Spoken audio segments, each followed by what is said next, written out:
Hi guys, this is Daniel Alexander Cannon here on the Supernatural.Show. The show that is not just for entertainment purposes only. Today we're going to take a look. I see y'all guys in the chat. Hello everybody. We're going to take a look at the situation, or one of the situations, with the Olympics and some of the surrounding things. The reason why they're doing this might be obvious, but there's a little bit deeper meaning behind it. And we're going to talk about that. And I'm also going to maybe make a little prediction, you might say, as to something that is very likely or possible that's going to happen during the Olympics. Okay. And I've also got, y'all guys are going to have to let me know. I just finally got both of my systems working again here, and you're going to have to let me know if, when you're looking at this image here of the chat, that is the Logic Before Authority channel chat. I can't put both of them on the screen at the same time, or at least not at the moment anyways. Y'all guys will have to let me know if you're seeing it correctly or if it's backwards, because it looks correct on my side, but I've done this before, and the chat to y'all guys looked backwards, was, flipped backwards. So if it's still not fixed, we'll get it taken care of. Now, most of you have heard, and I haven't spoken about it yet, and most of the time when these things happen, I don't just jump right on the day of and try to look and just make a knee-jerk reaction as to what's going on with these matters, because yeah, you'll get more views and you'll get more people, really just more views. There's no real advantage other than more views of going out with a story like this immediately. Sounds like maybe the chat is working. Visionary Vet says it's good, and Karen says correct, meaning y'all guys can see it correctly and okay. And that chat looks good. Strange Skies 1111 says, thank you very much there. There's your comment there too as well. I appreciate that. All right, so we all know, let me show you the image I'm talking about. And I'm sure you're familiar with it. It's this. So what do we see here? Let's look at a few things. Okay. Obviously, we see a stage type setting with you might say, a meal prepared in front of it.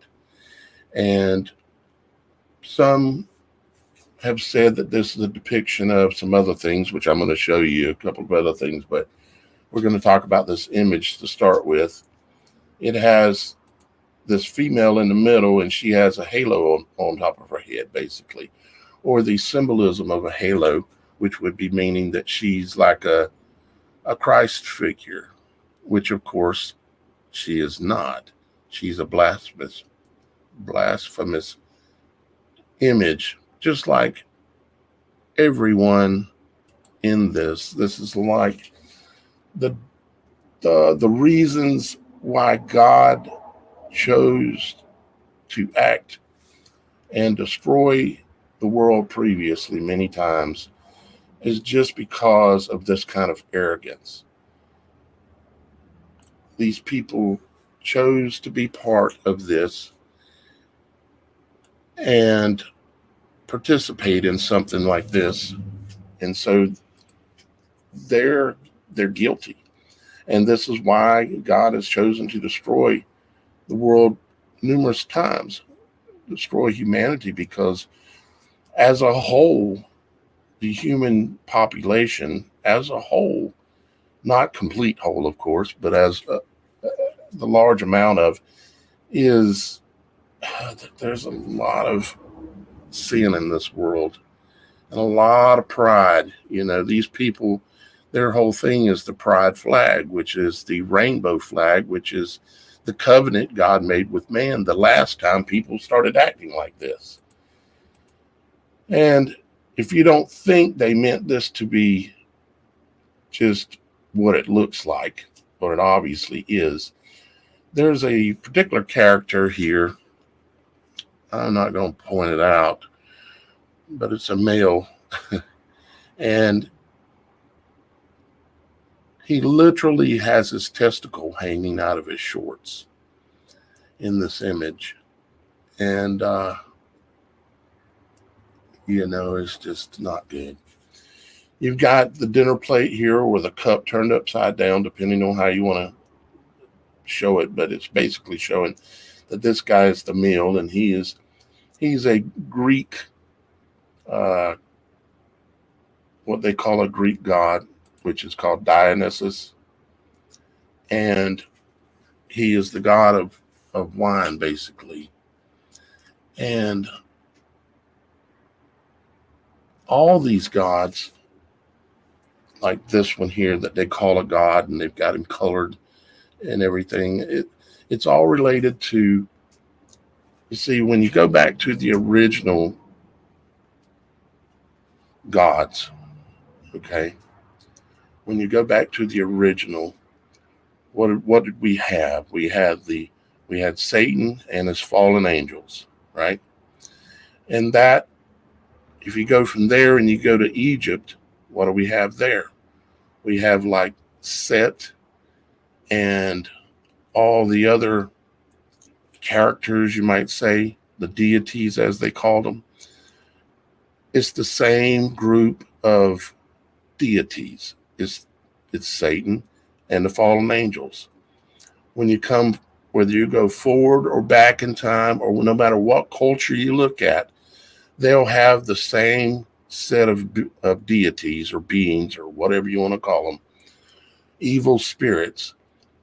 And in a situation like this, they just dress them up. It looks ridiculous, and it is ridiculous, but they just change the look of the so-called deity, but it's ultimately the same thing. These are depictions of the fallen angels, and whether it be in Egypt, whether it be in biblical times, whether it be whenever, it's all the same deities. They just give them different names. They change their looks a little bit. They make them look glorified in various things, although there's nothing glorified looking about anything in this image. I mean, if I were to show you another one like this is called the Feast of the Gods. And of course, you got Pan here, and you got Apollo, and you got numerous gods here, Greek gods. These are what they are. If you think about the fallen angels and what the fallen angels had the capability of doing, they had different capabilities and different things they trained and taught to humans back in the day. Now, what are these gods these days when they talk about Greek gods and all this? They have different attributes. They're good at, say, they're the god of wine, or the god of fertility, or the god of this or that. It's all the same story, just the names have changed to protect the guilty, basically. And supposedly they're trying to claim that this image here is what they base their, it's called the Feast of the Gods. And here you have another one with like a halo looking glowing area around his head. It's all mockery. This painting itself is mockery of the Last Supper. Same thing with this here. Okay, here, this is another painting. And I'll have to say, honestly, the skill of the painter that paints these things is quite good. Obviously, they've got great skills. The only thing is that they're painting things that are blasphemous. I've got a couple of other ones here that I can pull up to. Like this one. This one is another different painting of what they call the Feast of the Gods, which is what they're saying, the Olympic thing. But what it is, it's again all mockery of the true God and Christ and the Last Supper. You see, you got Pan and Apollo and Jupiter and just all these same characters again with a little different name. They're all depictions of the attributes of the fallen angels, and they make them look more human and attractive and all these things, but it's just deception. That's all it is. And here is one more. And of course they love their nudity. But this is just another depiction of the same kind of thing. Just continued blasphemy over the generations, over the centuries, is all it is. Now, like I said, I got a little prediction for you when it comes to the Olympics that we're going to get to in a little bit.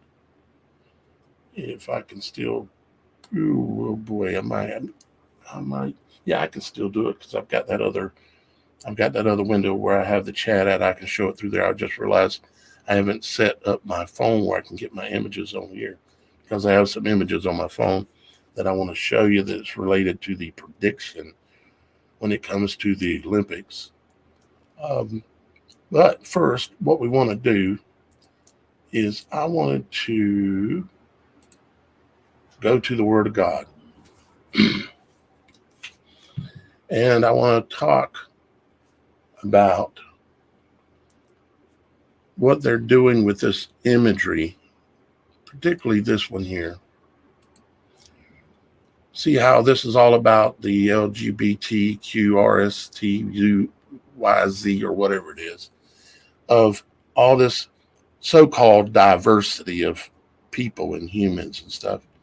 Yet we all know that when it comes to humans, you have male and you have female, naturally anyways. But they want us to believe that they can believe they are whatever they want to be. They can change their things. They can dress and act like, I don't even want to say the words. And we're supposed to just accept them because it's all about love. And that is related to a lot of what the teachings that Christ was making around this time in the Bible, where it talks about the Passover with the disciples or the Last Supper. And I wanted to read a few of these with you and kind of just go through a little bit of it and just talk about a few things. I'm going to start out in Mark 14:12. And it says, and the first day, let me make sure y'all guys can see this. Yeah. And the first day of unleavened bread, and we're going to talk about unleavened bread so that you understand. I know most of you understand, probably most of you understand, it means that this does not have, I'm slipping my mind on the word, does not have, well, what is it? The stuff you put in bread to make it rise. What's yeast. The word? Yeast. Okay. It does not have yeast in it. Thank you, darling. But I want to explain that a little more in depth. But let's read this first. And the first day of unleavened bread, when they killed the Passover, his disciples said unto him, where wilt thou go? Where wilt thou that we go and prepare that thou mayest eat the Passover? Okay. And of course, this is called the Last Supper. Okay. In a way, the last Passover, because what Christ did by going on the cross changed a lot of things, changed all the need for sacrifice and all these things that they still continue to do, but they're sacrificing things to Satan, is when they're doing at the Olympics right now. 14:13. And he sendeth forth two of his disciples, and saith unto them, Go ye into the city, and there shall meet you a man bearing a pitcher of water.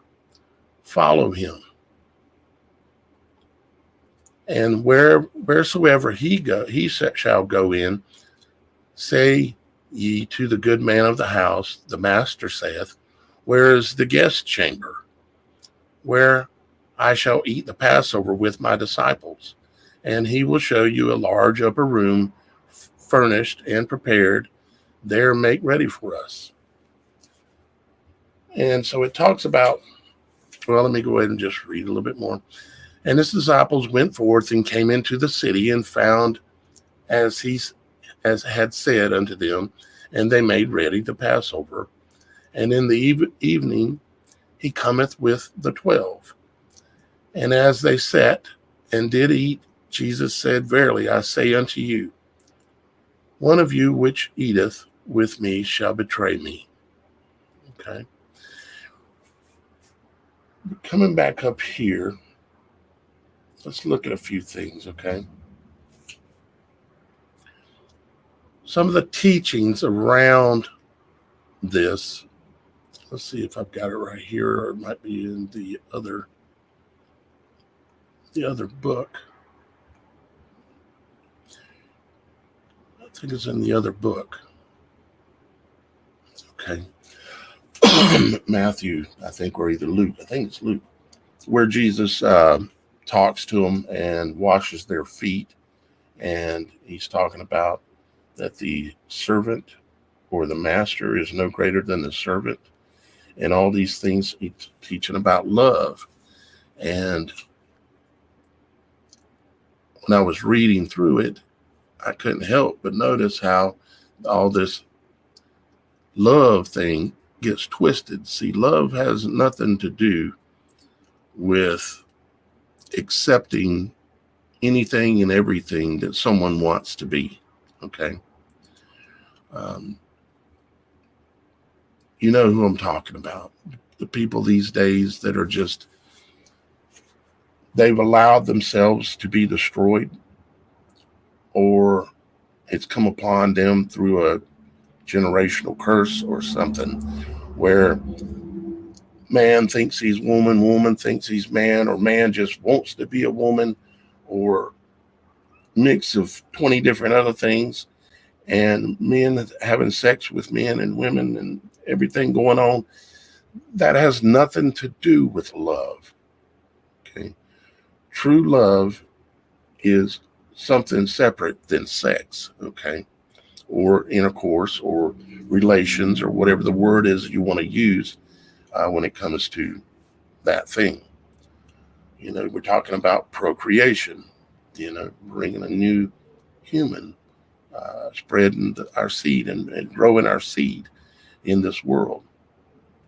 And none of that that's not love when you accept people for being the way they're displaying them in any of those paintings. It's all blasphemy. It's all debauchery. It's just gross. And it's not something you want to have anything to do with. You do not want to spend time with these kind of people. You don't want to break bread with these kind of people. Now, there are people that have been through maybe no fault of their own. When they were a child, they might have had a snake bite put in their arm without their acknowledgement because they were a child, and it altered their DNA. And they've chosen, because they know they still have morals, and they know that they're not supposed to go out and a man sleep with a man or a woman with a woman. And they rebuke those things. And when they do that, that person that is trying to walk the narrow path, even though they've been damaged, because all of us, whether you realize it or not, have been damaged in some way or another by this world. I've been damaged, and I can describe the ways that I've been damaged.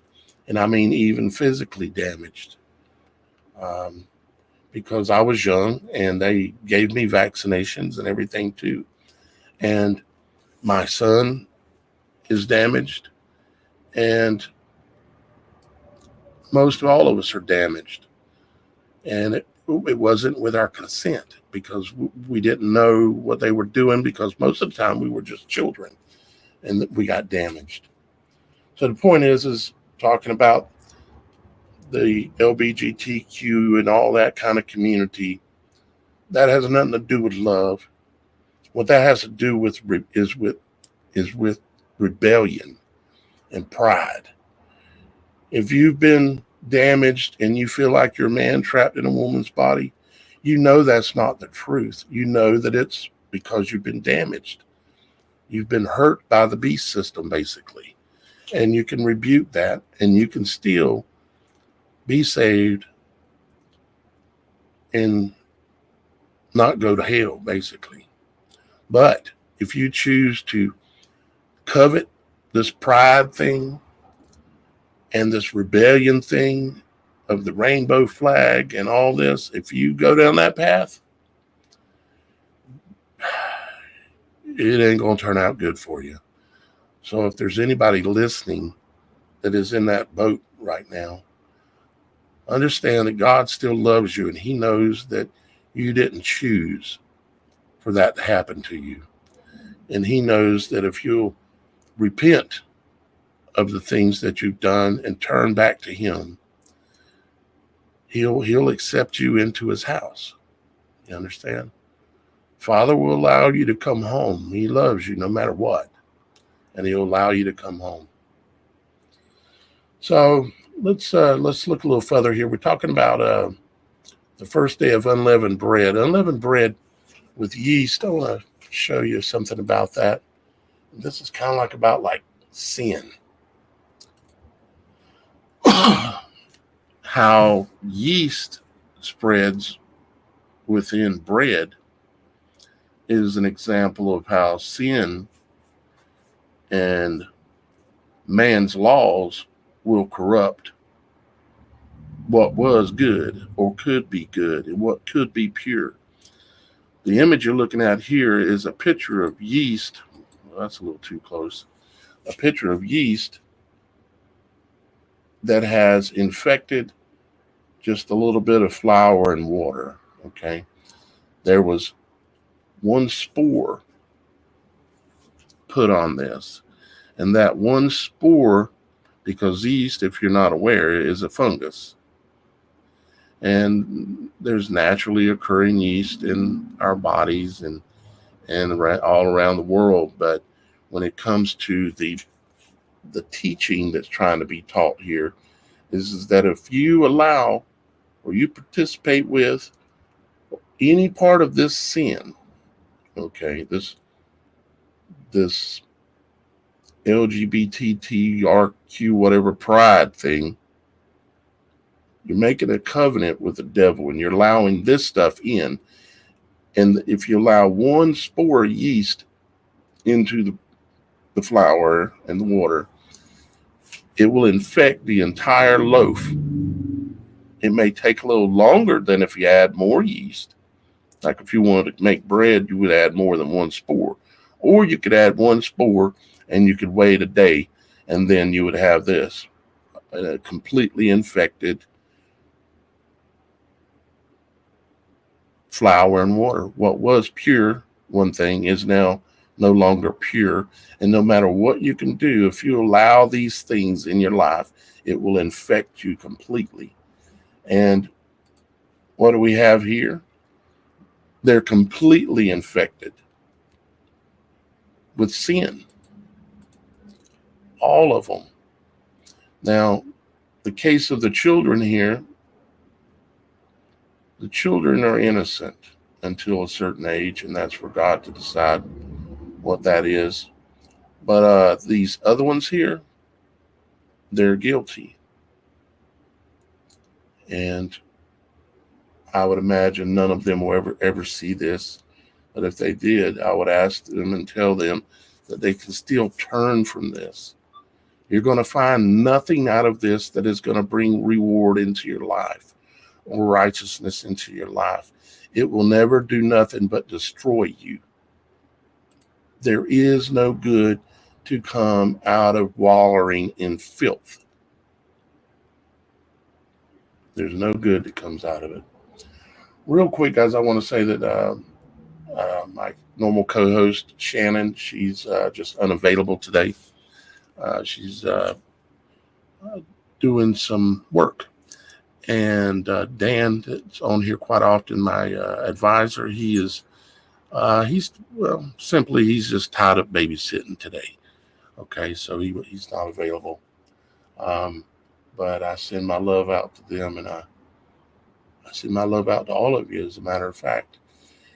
Even these people here, even though I could not spend any time with them, I send my love to them. I want them to do better. I want them to be well, and I don't want them to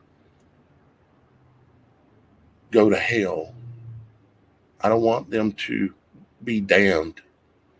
And they can still turn, and even you can still turn if you're listening to this and you know that you're involved with these kind of people, or you're going to these kind of parties, these kind of get-togethers where this kind of behavior is accepted. And if you're going there and hanging out, you're accepting it. You can't dance with the devil and be with God. You know, there's none of us probably that are truly pure, including myself. I know I'm not. But I do know that we cannot go waller and manure and expect to get up and not stink. Because you're going to stink. It's just the way it works, right? So let's see here. I had, let me pull up, hold on just a second, guys. I wanted to pull, let's see, this is Mark. Let's go to Matthew real quick. I'm looking for a particular set of verses that I wanted to read. Well, let's read this here. It's appropriate too. This is Matthew 26:26. And as they were eating, Jesus took bread and blessed it and brake it and gave it to the disciples and said, "Take, eat. This is my body." So you can see from this the mockery in this. They have this God, this deity, which is no more than the image of a fallen angel with just the image changed. And what is for dinner tonight? Why, it's him. And what is he eating? He's got bread on his plate. It's like a little cake or bread of some kind of bread. And is it risen? Yes, it is. You can see that it's not unleavened bread in that image right there.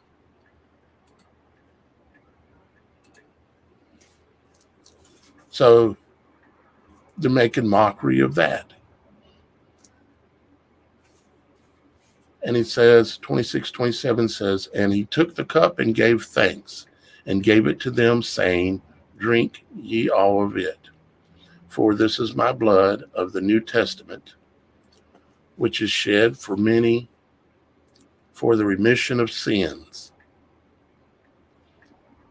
26:29, but I say unto you, I will not drink henceforth of this fruit of the vine until the day when I drink it new with you in my Father's kingdom. Okay. And I really wanted to find this other thing that was specific. I should have made. Well, I did want to cover this.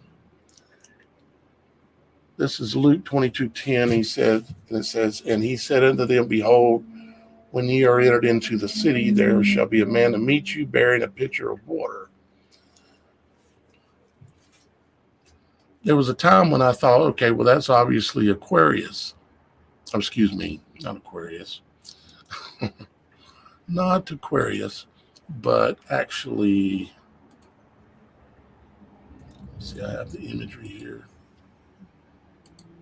Excuse me, it is Aquarius. What am I thinking?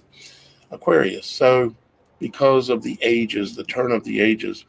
But then I thought, well, I don't think, because the Bible kind of talks about you're not supposed to be studying exactly certain things when it comes to the stars, but yet the Bible does make reference to a lot of these things. Let's see if I can find the one. Let's see, what did I do with it? Did I save it here?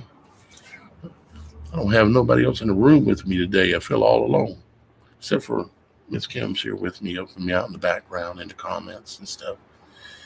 Let's see here.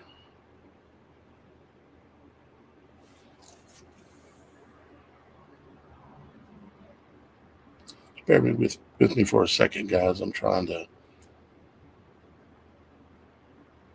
find something that I may not have on this computer. Put it this way. There are many verses. Matter of fact, I think I might have some of it right here. Yeah. Okay. Like Job 9:19. Let me just pull that up. Job 9:19.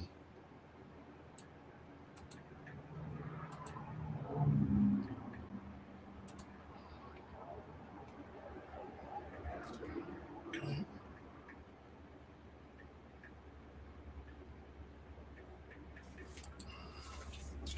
It says, if I speak of strength, lo, he is strong.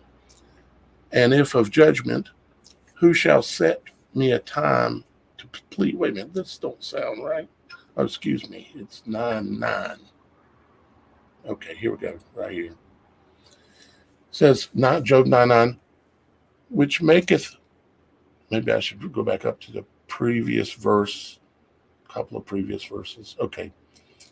9:6, Job 9:6, which shaketh the earth out of her place, and the pillars thereof tremble, which commandeth the sun, and it riseth not, and sealeth up the stars, which alone spreadeth out the heavens, and treadeth upon the waves of the sea, which maketh Arcturus, and Orion, and the Pleiades, and the chambers of the south.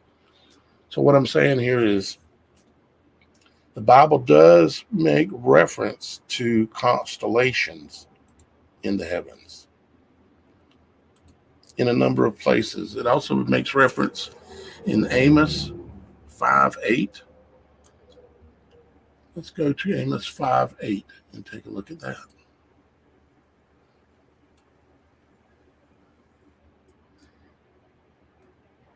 Amos 5:8.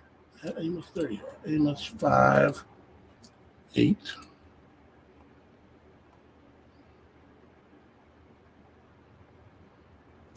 Yeah, okay.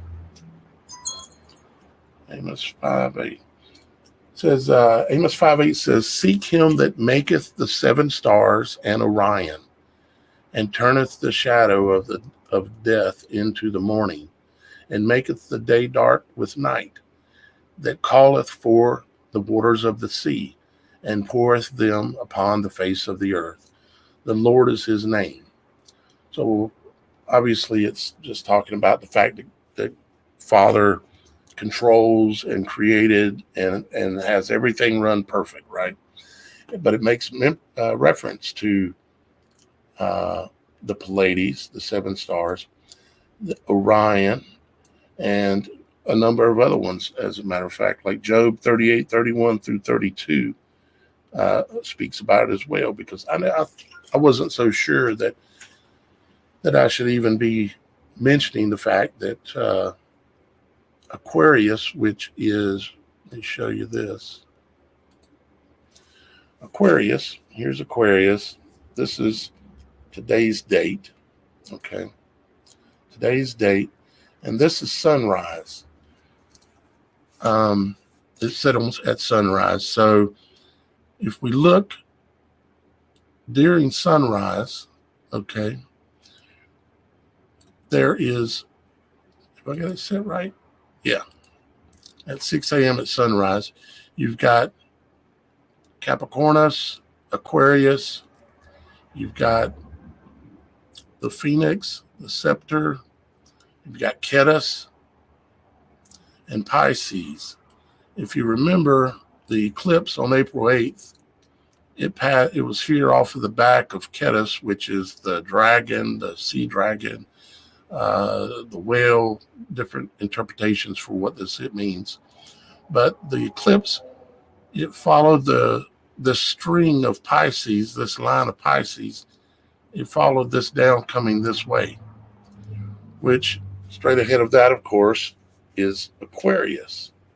I find that interesting that the eclipse was moving down towards Aquarius, because the Bible does make mention of looking for the man with the pail of water in the upper house, and these are all terms that are related to Aquarius. And you also notice that there's Aquila right here. And why that's kind of interesting is because of, the animated video from 2013 called I Pet Goat 2. And the ending scene where the sun is rising, okay, Aquila can be seen with the sun rising. Or it could be interpreted as that it is setting, which if you depending on the way you look at that scene, I guess you could say. But it appears to me it's actually a rising. But I find it interesting that the main thing I guess I'm finding interesting is about how it's written into the Bible about looking for this sign and following it as a sign as that, Christ will be returning. And of course, there are many other signs. The olive tree is ripe and full, isn't it? All right, let's see what else we got here. Let me check the comments since I don't have anybody in studio to talk with today. I'll see what y'all guys are talking about here for a minute. Let's see. Yeah, please do like and share, because it does matter.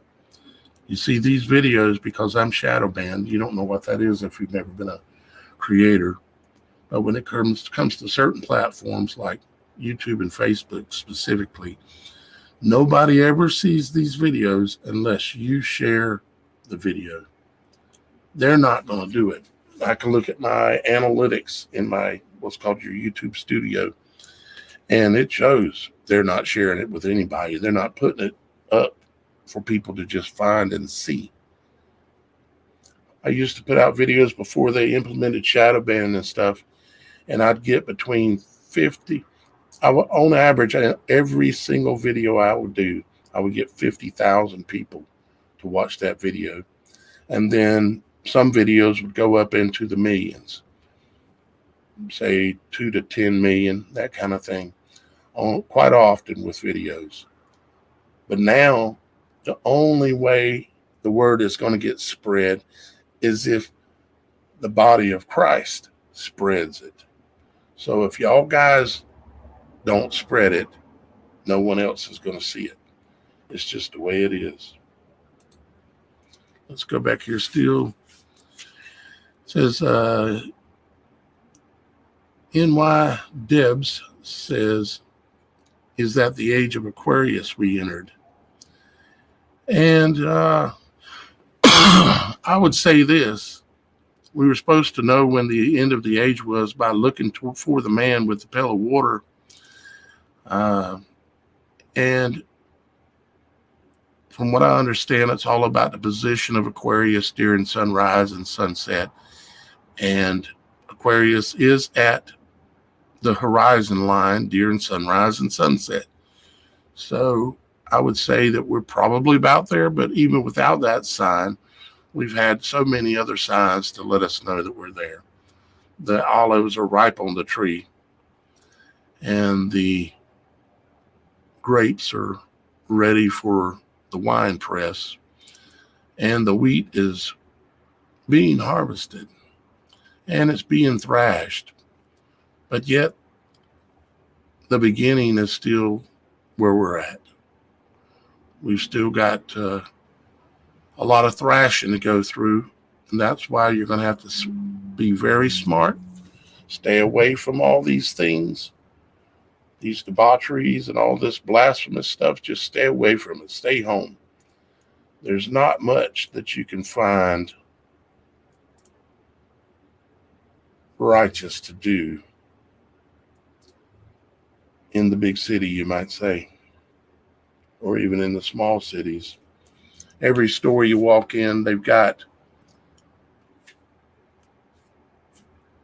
diversity, you might say, running the cash register, serving the food. And what they've done, I don't know if you're aware of this or not, but what they've done is they've got a $10,000 tax credit the federal government is giving businesses in order to hire somebody that is like gay or transsexual or any of those alphabet group of people that are openly kind of flaming, if you know what I'm saying. And it's interesting why they call it flaming, don't you? Because it might be kind of a prediction of the future.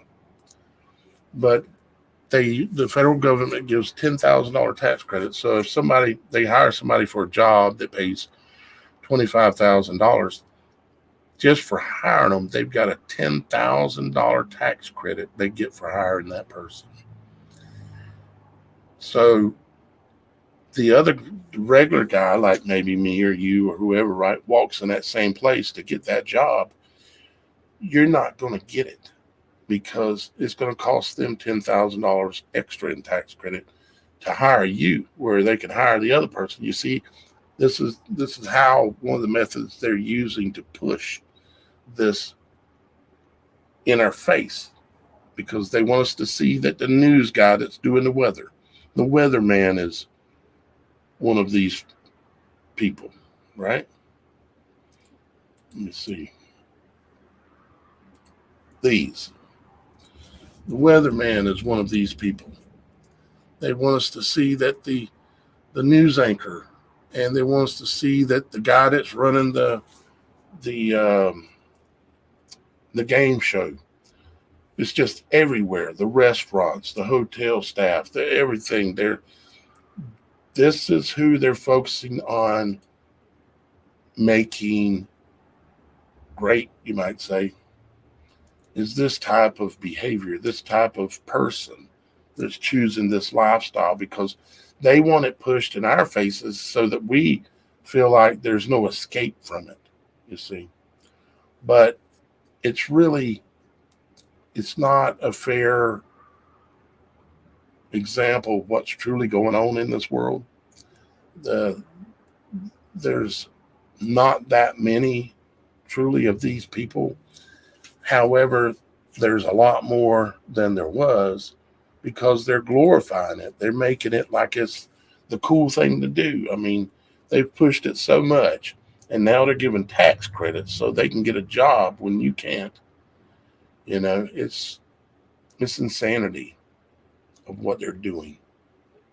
So I'd remember, don't allow even one spore of this in your life, because if you do, it destroys the entire loaf, or rather infects it.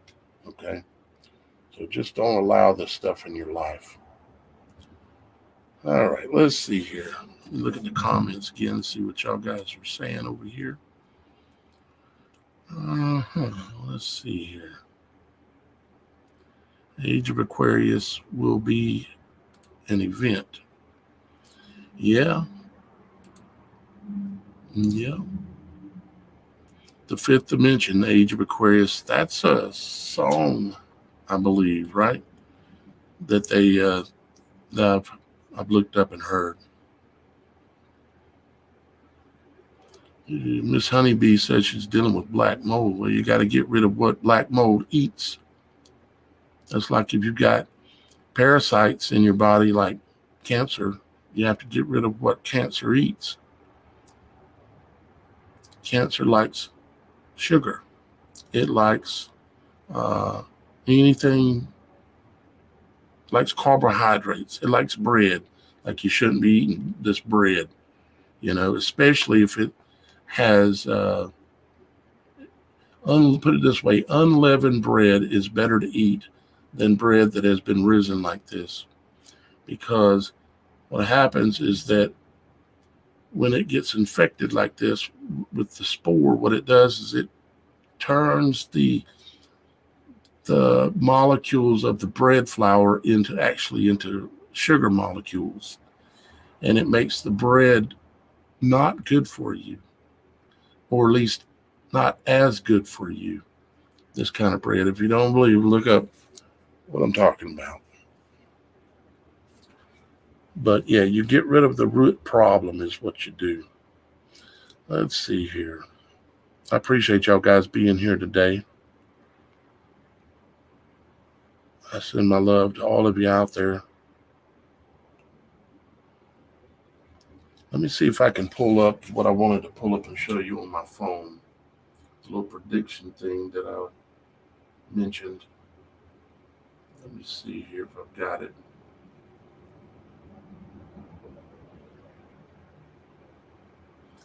I think so. Yeah. Okay.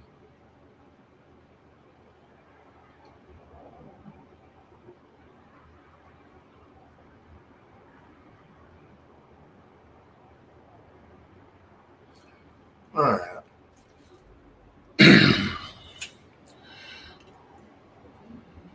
I was meditating in bed. Something I do when I lay there, normally in the morning times when I wake up and I'm not getting up yet, I'll lay there and think. And the Holy Spirit said to me, and I was thinking about the Olympics and stuff, and I started like seeing the word fire and images related to that, right? So let me switch back to view here so you can see what I'm looking at here. Let me go full screen with this so you can see it better.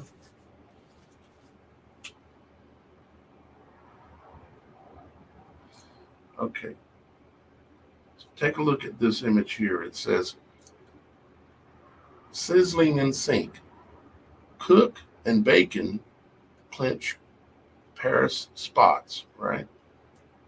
Okay, no big deal. Let's go up here. So where's that here? Okay, here we go. Here is France closes Paris Olympics Media Center due to explosion risk. Here's another article. It says, I just looked these up today. It says, you guys are bums. Coach post-match explosion that expired boomers to Olympic bronze. See, these are all words that are being coded into their Olympic coverage, things that have to do with an explosion, okay, or fire. It says, explosion that inspired boomers to Olympic bronze.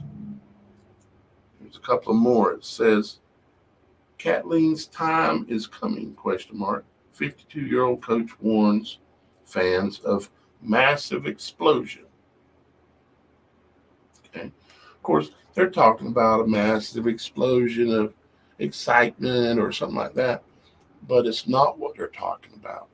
They're talking about something else. And of course, if you remember back about 20 years ago, there was a so-called attack at the Atlanta Olympics, right? The Summer Olympics in Atlanta. And what down at the bottom says, mayor and explosion I mean, how ridiculous is this? Let me open this one up.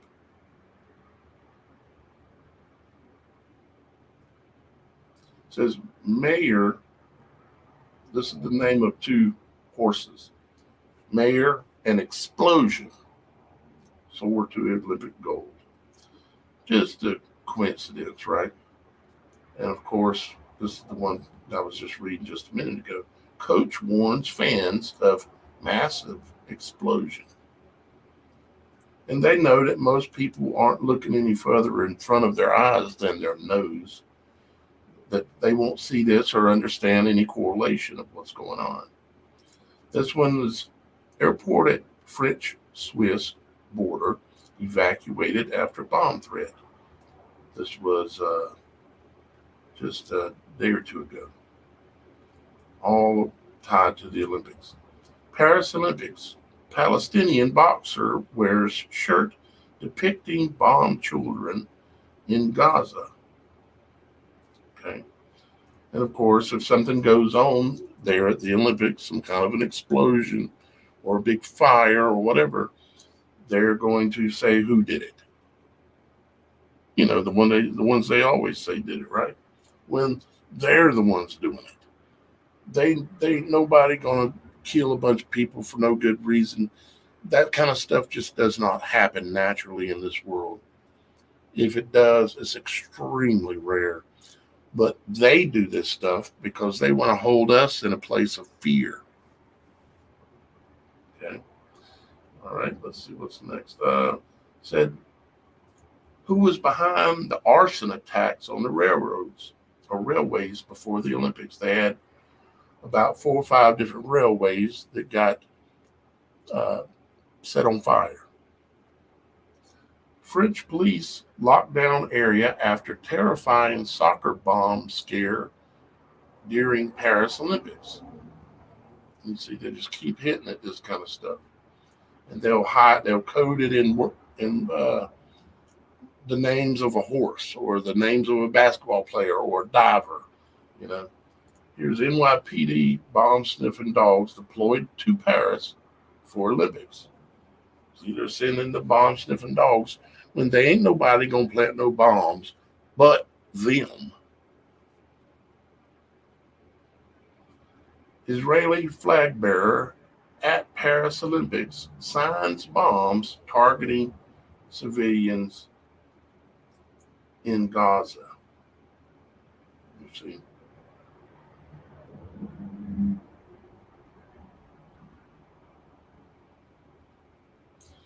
So again, what they're doing is they're telling you kind of what they might do.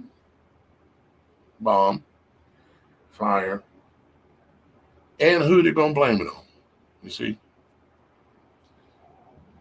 Because they know when this all happens, they'll say, oh yeah, I seen that coming. Just like with the whole Trump thing, right? Everybody said, oh, I knew they were going to do that. Yet I was the one 10 years ago saying, or maybe 9, saying they're going to do that. And I'm saying right now, they're not done doing that. The whole enough is enough bang bang thing with Thought Man, Mr. T. Yeah, they're not done. Here's another one that says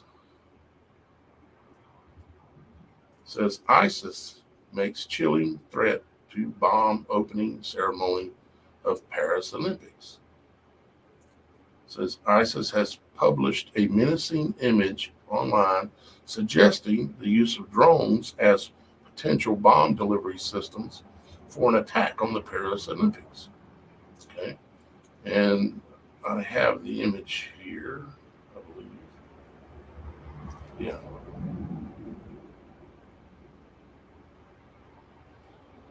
So they're showing showing Paris with a drone and with a package that says gift.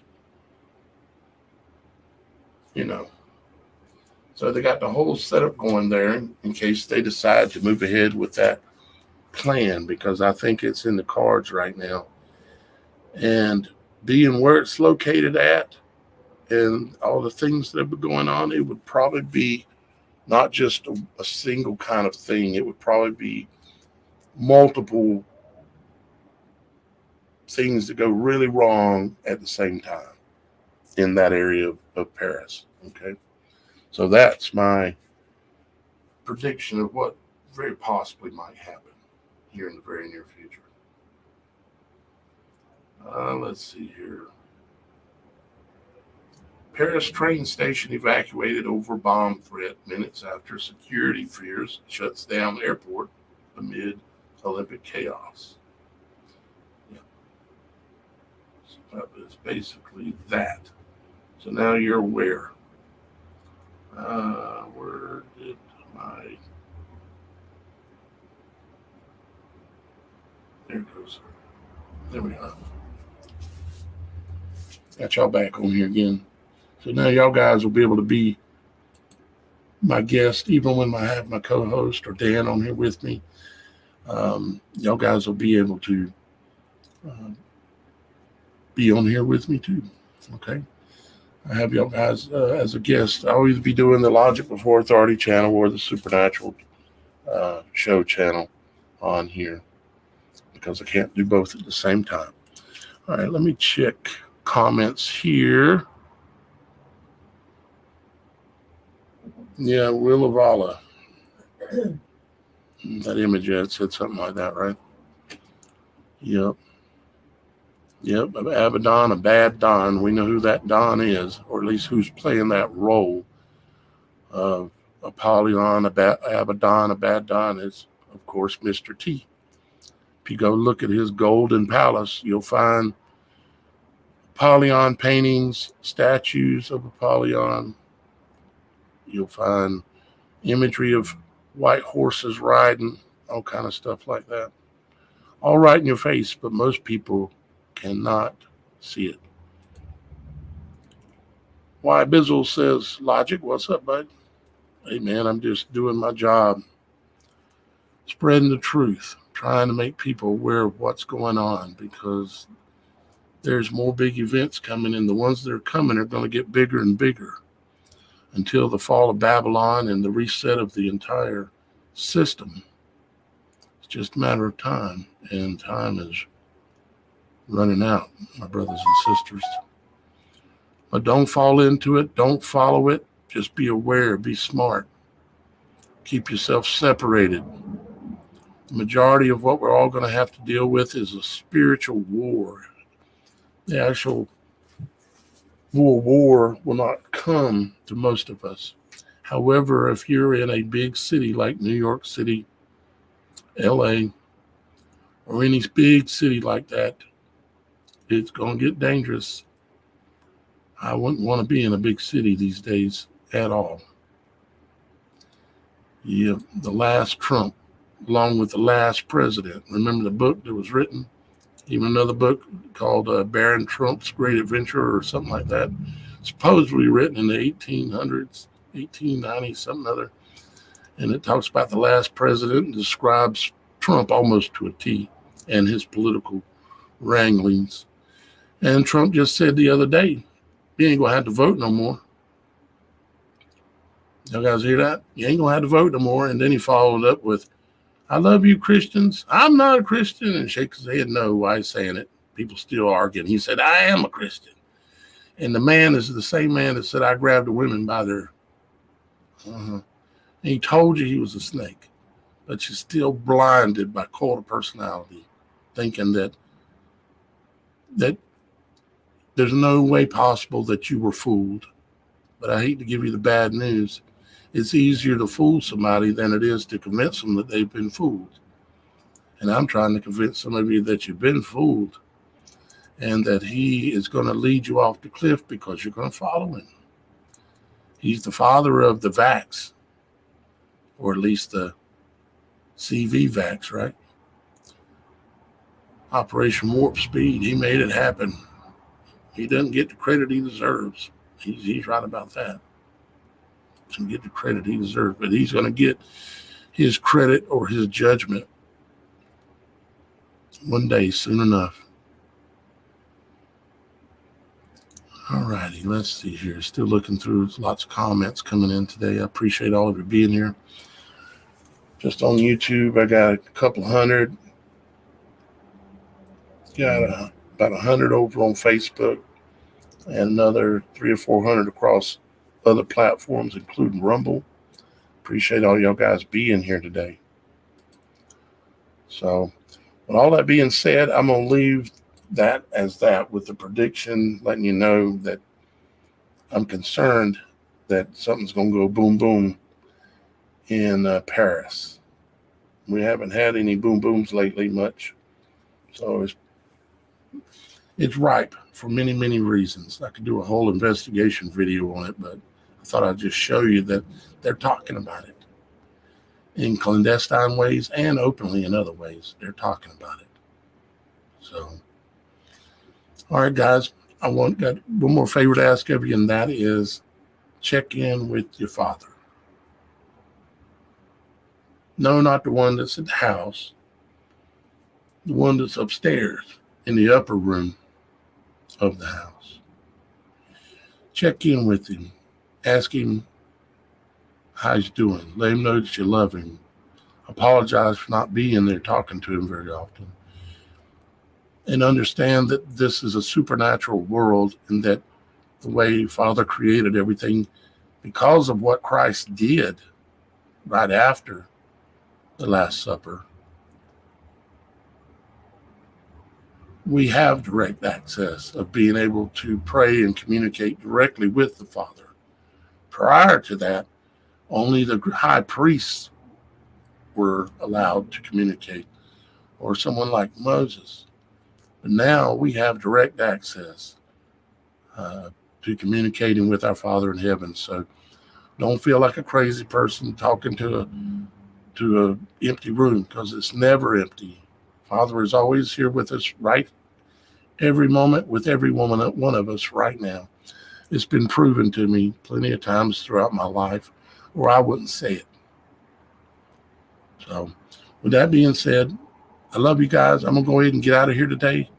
And I'm sure I'll be putting out more videos this week, and might do another show on Friday. So until then, we'll see you again here real soon on the Supernatural Show.